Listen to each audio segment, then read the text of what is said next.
प्यारे विद्यार्थियों, आज का हमारा विषय है भारतीय संविधान की मुख्य विशेषताएं।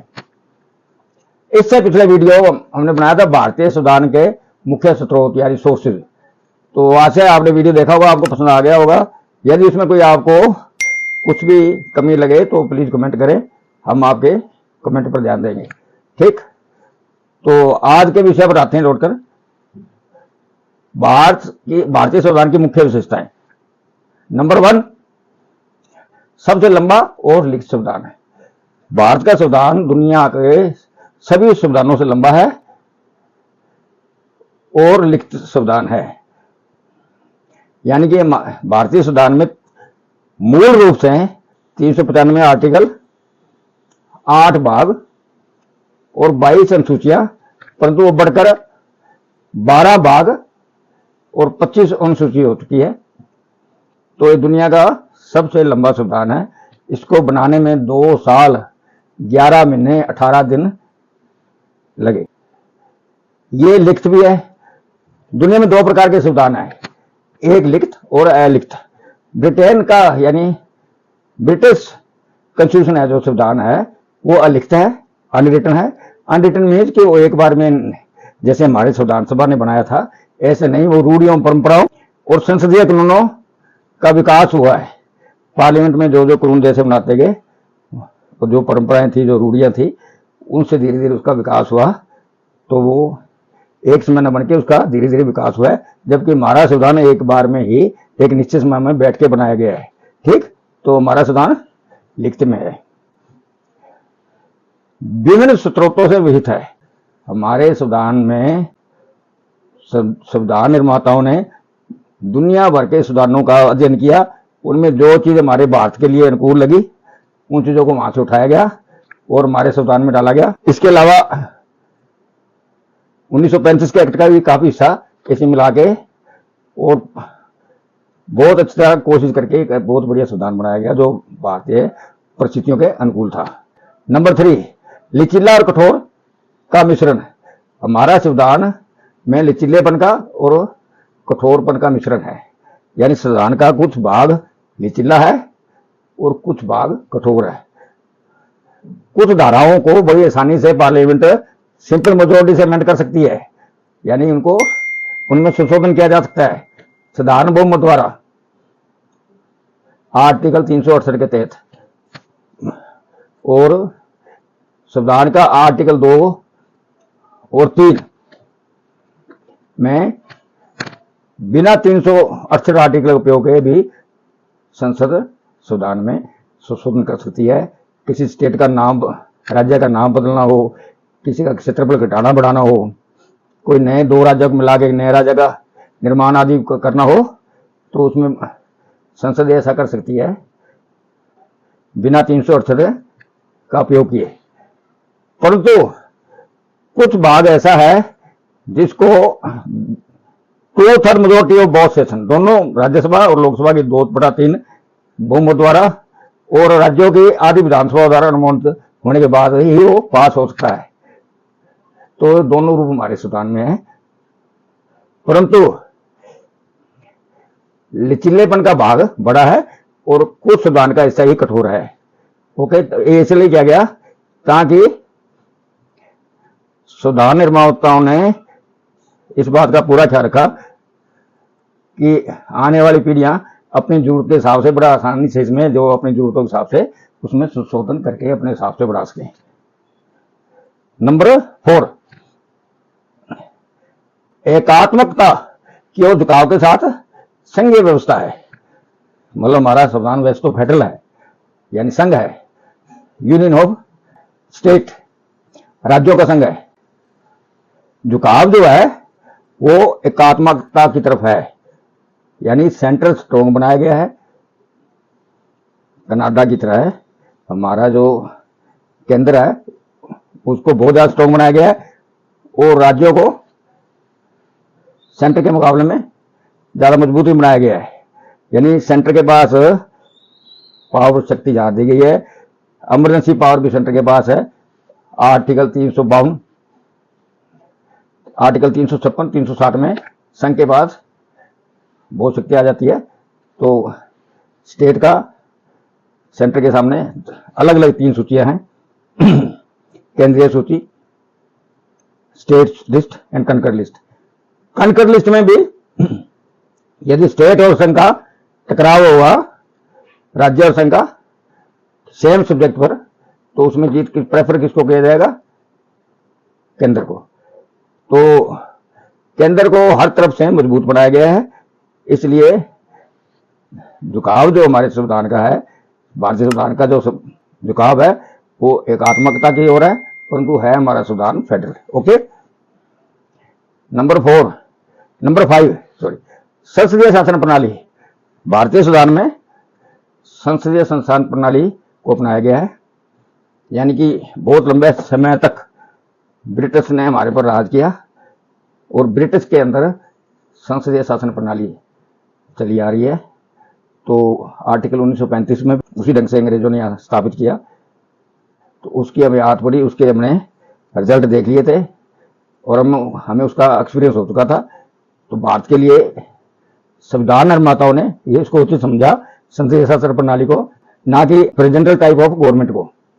तो संसदीय शासन प्रणाली है जिसमें 2 सदन, लोकसभा, राज्यसभा और लेजिस्लेचर का एग्जीक्यूटिव के साथ समन्वय, गहरा अच्छा संबंध, और nominal head of the state, यानी कि राज्य देश का मुखिया या राष्ट्रपति एक नॉमिनल, रियल पावर जो है वो प्राइम मिनिस्टर में है।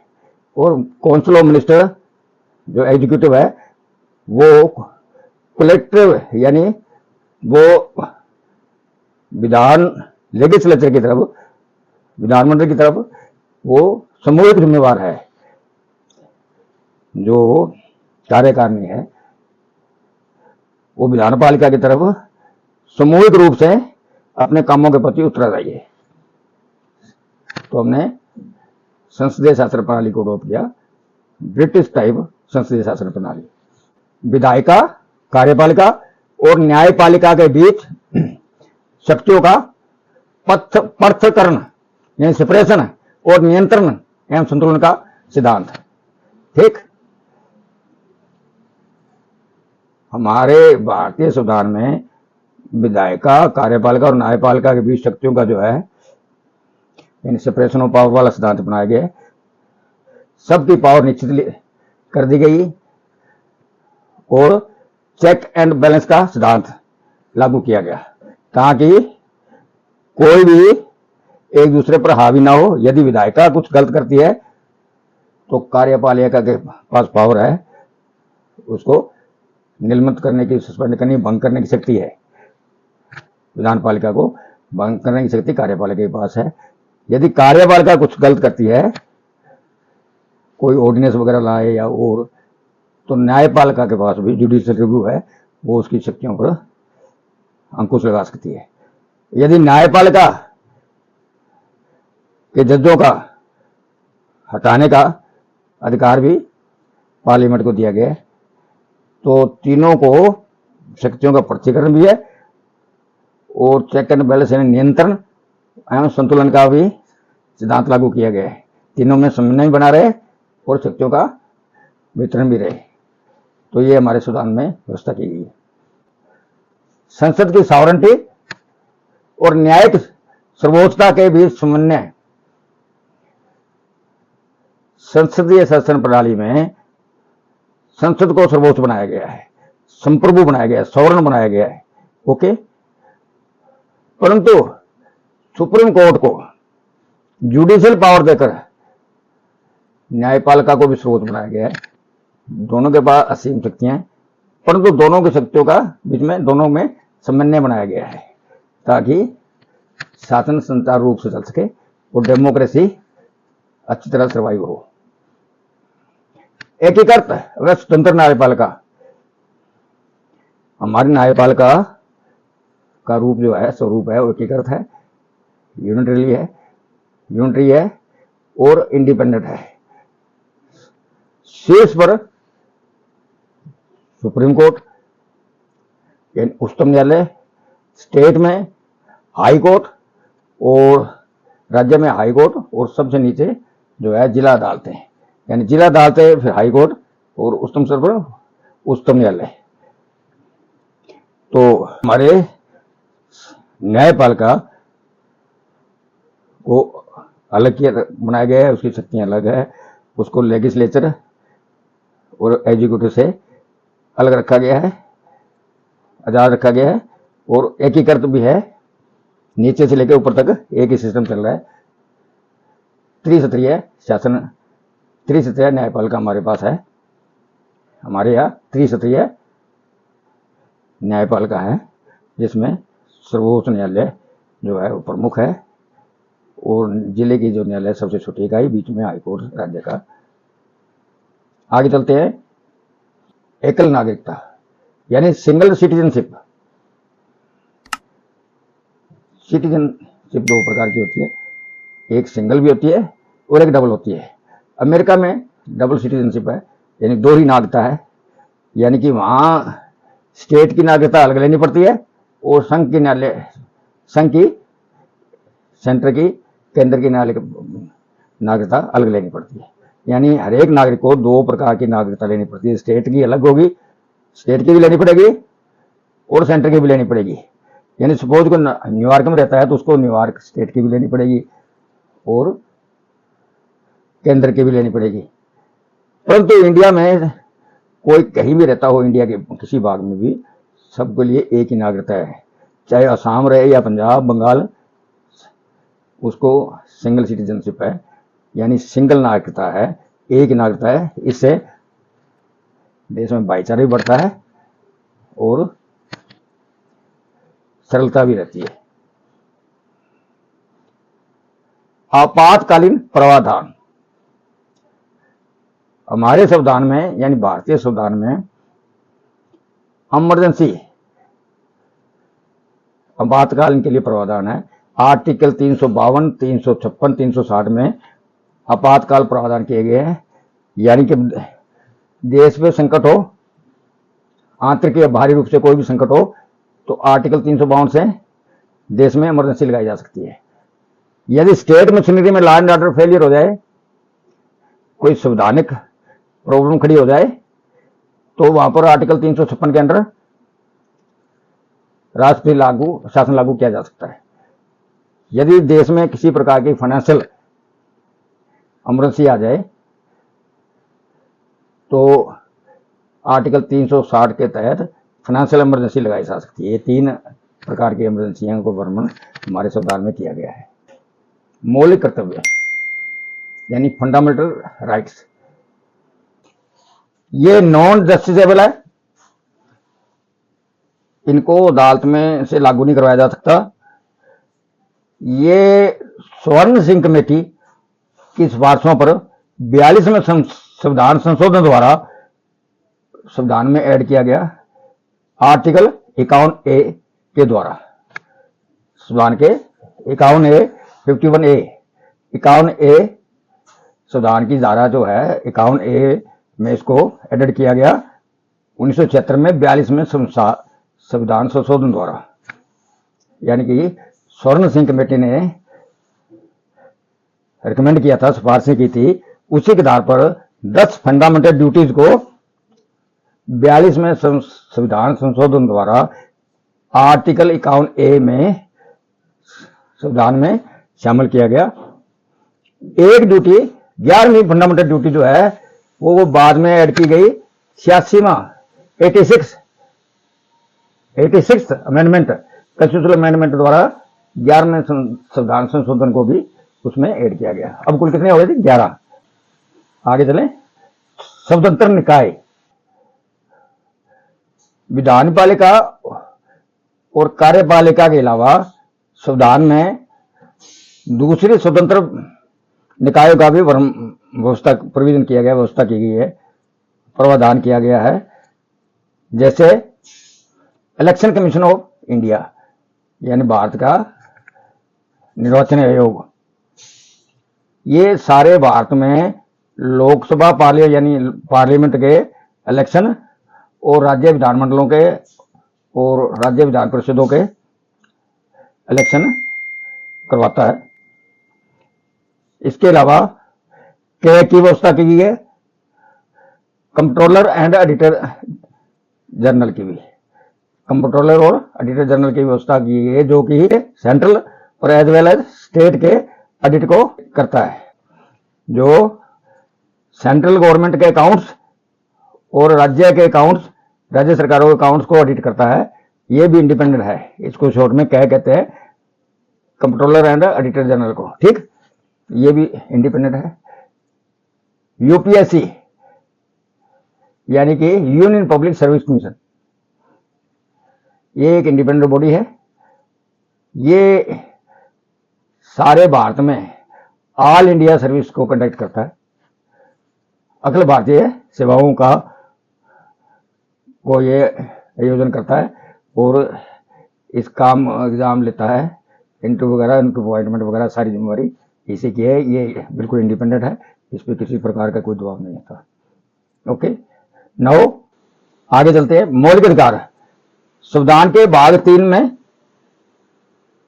अनुच्छेद 12 से लेकर 35 तक मौलिक अधिकारों का वर्णन है। ये मूल रूप से 7 प्रकार के थे, परंतु 44वें अमेंडमेंट द्वारा राइट टू प्रॉपर्टी को मौलिक अधिकार से रिमूव कर दिया गया है। अब इसमें 6 बचे हैं। तो ये मौलिक अधिकार ये जस्टिसेबल है, और यदि कोई भी राज्य इनका हनन करता है तो ये एपिस कोर्ट से प्रोटेक्टेड है, संरक्षण प्राप्त है। आर्टिकल 32 से के अनुसार आप उसको, कोई भी नागरिक सीधा सुप्रीम कोर्ट को अप्रोच कर सकता है, ठीक है। इसमें समानता, इक्वलिटी वगैरह, equality before law, freedom, all type of freedom, ये सब इसमें दिए गए हैं। तो ये हमारे संविधान की विशेषता है।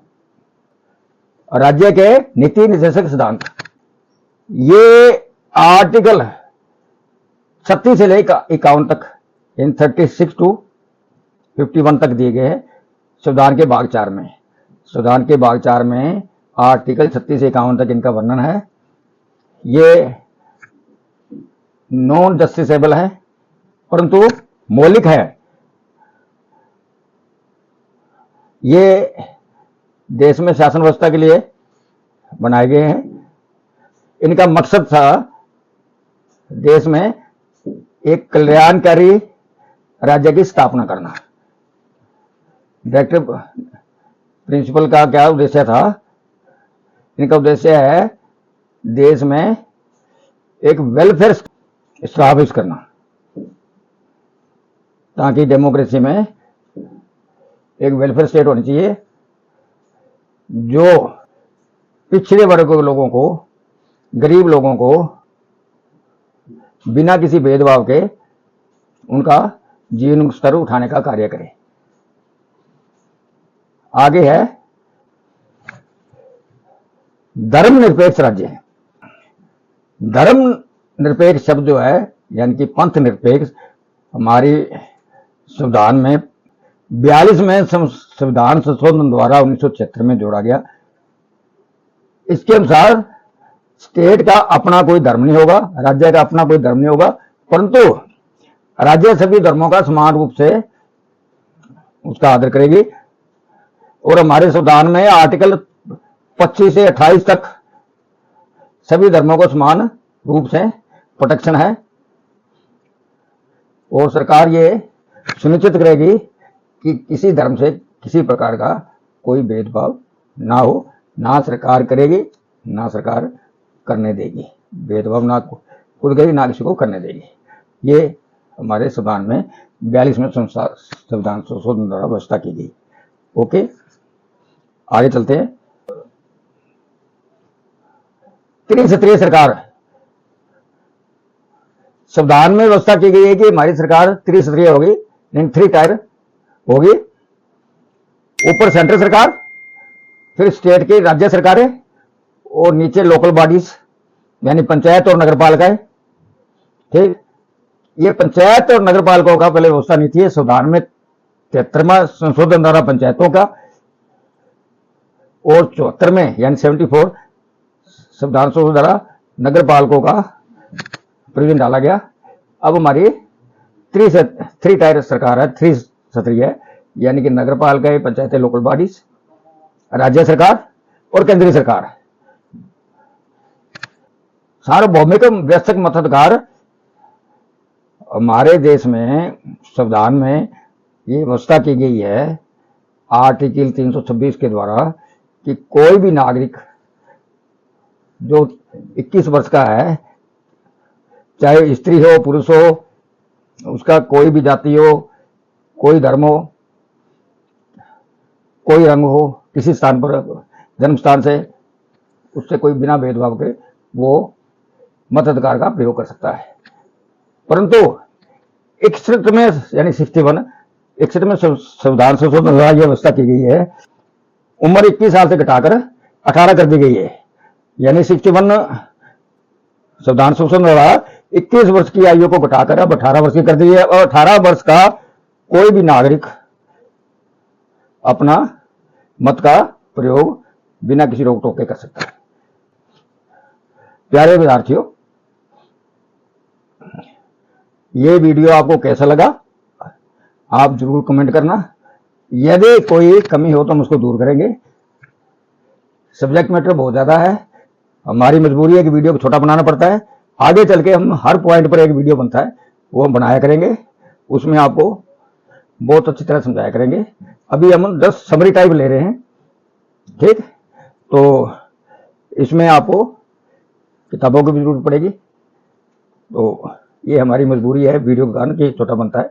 आगे हम पॉइंट वाइज हर एक पॉइंट पर एक वीडियो। Okay, thank you.